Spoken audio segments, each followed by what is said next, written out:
મહેસાણા મહાનગરપાલિકાની સામાન્ય સભા માત્ર 30 સેકન્ડમાં આટોપી લેવાના વિવાદ સામે કોંગ્રેસ દ્વારા અનોખો વિરોધ નોંધવામાં આવ્યો છે। જિલ્લા પ્રમુખ બળદેવજી ઠાકોર અને કોર્પોરેટરોએ મહાપાલિકા કચેરી પહોંચીને ભારે રોષ વ્યક્ત કર્યો।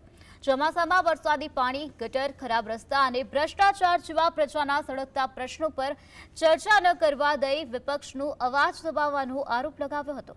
સત્તાધીશો ચર્ચાથી ભાગી છૂટ્યા હોવાનું જણાવી વિરોધના પ્રતિકરૂપે આસિસ્ટન્ટ કમિશનરે મીઠું આપી અનોખો વિરોધ પ્રદર્શિત કર્યો।